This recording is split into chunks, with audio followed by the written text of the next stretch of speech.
Islam, di mana terdapat 7 pembahasan.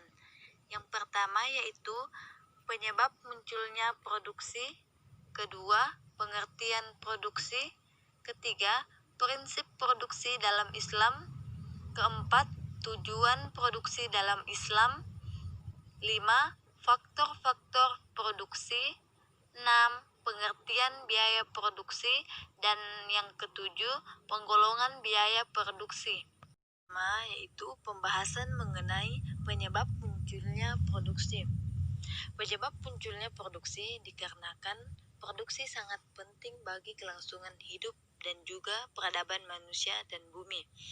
Produksi sudah ada sejak manusia menghuni bumi ini, karena produksi lahir dan tumbuh dari menyatunya manusia dengan alam.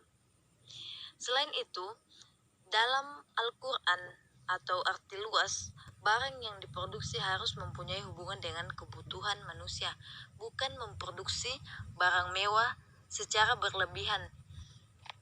Dampaknya tenaga kerja yang dikeluarkan menjadi tidak produktif. Tentang pengertian produksi. Kata produksi merupakan kata serapan dari production yang secara linguistik mengandung arti penghasilan. Menurut Richard Phillips, produksi didefinisikan sebagai tindakan dalam membuat komuniti barang-barang maupun jasa. Pengertian produksi dalam perspektif Islam yang dimukakan Kutub Abdussalam Duaib adalah usaha mengeksploitasi sumber-sumber daya agar dapat menghasilkan manfaat ekonomi. Secara terminologi, kata produksi berarti menciptakan dan menambah kegunaan atau nilai guna suatu barang. Kegunaan suatu barang akan bertambah bila memberikan manfaat baru atau lebih dari semula. Secara umum, produksi adalah penciptakan guna atau utility yang berarti kemampuan suatu barang atau saja untuk memuaskan kebutuhan manusiawi. Selanjutnya itu prinsip produksi dalam Islam. Pertama itu produksi ditempuh secara halal. Islam dengan tegas mengklarifikasi barang-barang sila atau komoditas ke dalam dua kategori, yaitu barang-barang yang disebut Al-Quran Thayyibat dan Qabais. Yang kedua itu keadilan dalam produksi. Dalam melakukan kegiatan produksi yang mengarah kepada kesaliman seperti riba yang menghilangkan keadilan ekonomi Islam. Yang ketiga itu produksi ramah lingkungan. Ramah lingkungan yaitu mencegah kerusakan di muka bumi ini adalah dengan membatasi polusi dan memelihara keserasian agar ketersediaan sumber daya alam tetap terjaga. Keempat itu orientasi dan target produksi. Sistem ekonomi Islam lebih terkait dengan kesejahteraan masyarakat. Target yang dicapai untuk mencapai swadaya di bidang komoditi ataupun swadaya jasa selanjutnya menciptakan kehidupan yang layak yang dianjurkan Islam bagi manusia. Yang kelima itu produksi yang sesuai dengan kebutuhan masyarakat.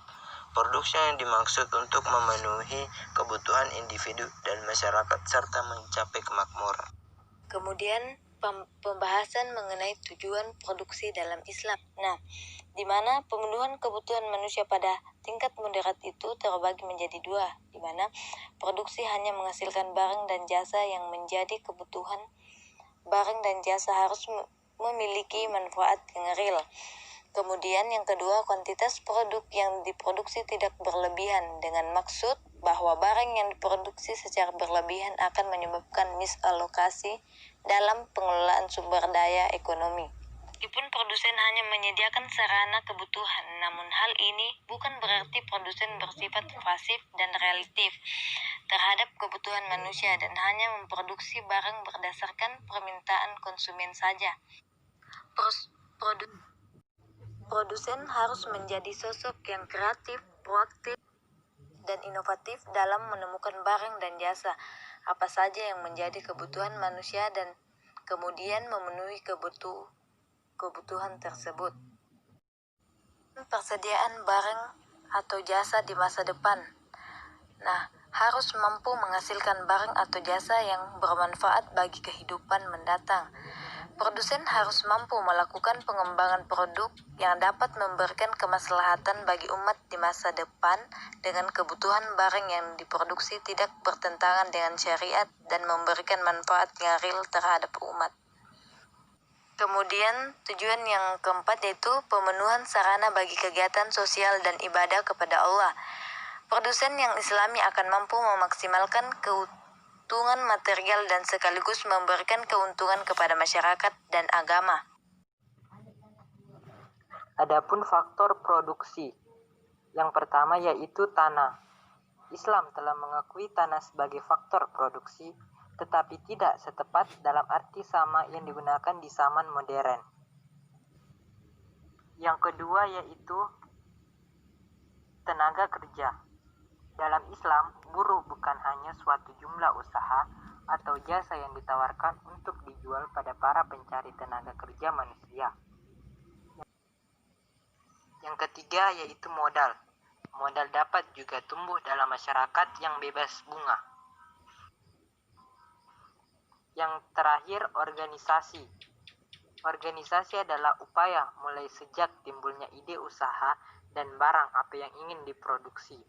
Beberapa dan kualitasnya bagaimana dalam enggan-enggan manajer, kemudian ide tersebut dipikirnya dalam dicarikan apa saja keperluan yang termasuk dalam faktor-faktor produksi sebelumnya. Biaya produksi. Biaya produksi adalah biaya yang harus dikeluarkan oleh pengusaha untuk menghasilkan output. Oleh karena itu, produksi dapat dilaksanakan apabila bersedia faktor produksi. Faktor produksi tersebut harus dibeli karena bukan barang bebas, melainkan barang yang jumlahnya langka. Selain itu, biaya produksi memiliki pengertian lain, yaitu biaya produksi adalah biaya yang dikeluarkan untuk mengelola bahan baku menjadi produk selesai. Biaya ini dikeluarkan oleh Departemen Produksi yang terdiri dari bahan baku, biaya tenaga kerja langsung, dan biaya overhead pabrik. Kemudian pembahasan mengenai penggolongan atau pengelompokan biaya produksi. Objek pengeluaran dalam arti sempit yaitu biaya adalah pengorbanan sumber ekonomi untuk memperoleh aktiva. Jumlah yang dikorbankan tersebut secara tidak langsung disebut harga pokok dan dicatat pada neraca sebagai aktiva. Nah, sedangkan dalam arti luas,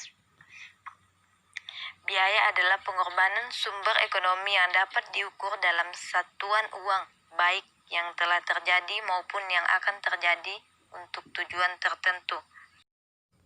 Fungsi pokok dalam perusahaan. Dalam perusahaan ada 3 pokok, yaitu fungsi produksi, fungsi pemasaran, dan fungsi administrasi dan umum. Fungsi produksi itu sendiri merupakan biaya-biaya yang terjadi untuk mengolah bahan baku menjadi produk jadi yang siap untuk dijual. Sedangkan biaya pemasaran merupakan biaya-biaya yang terjadi untuk melaksanakan kegiatan pemasaran produksi. Sedangkan biaya administrasi dan umum merupakan biaya-biaya untuk mengkoordinasi kegiatan produksi dan pemasaran produksi. Kemudian hubungan biaya dengan sesuatu yang dibiayai. Sesuatu yang dibiayai dapat berupa produk atau departemen. Dalam hubungannya dengan sesuatu yang dibiayai, biaya dapat dikelompokkan menjadi 2 golongan, yaitu biaya langsung, di mana biaya yang terjadi karena adanya sesuatu yang harus dibayar, sedangkan biaya tidak langsung, biaya yang terjadi bukan hanya karena sesuatu yang harus dibayar atau dibiayai. Perilakunya dalam hubungannya dengan perubahan volume aktivitas, di mana biaya tetap atau konstan.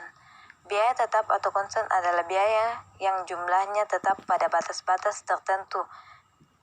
Kemudian biaya variabel. Biaya variabel adalah biaya yang jumlahnya akan berubah sebanding dengan perubahan volume kegiatan. Kemudian biaya semi variabel adalah biaya yang berubah tidak sebanding dengan perubahan volume kegiatan. Jangka waktu manfaatnya digolongkan menjadi pengeluaran modal atau kapital ekspeditur, pengeluaran penghasilan, Yang tergolong dalam pengeluaran modal adalah biaya-biaya yang menimbulkan manfaat, dan manfaat tersebut dapat dinikmati lebih dari satu periode akuntansi atau 1 tahun. Kemudian pengeluaran penghasilan. Pengeluaran ini adalah biaya yang hanya mempunyai manfaat dalam satu periode akuntansi atau 1 tahun.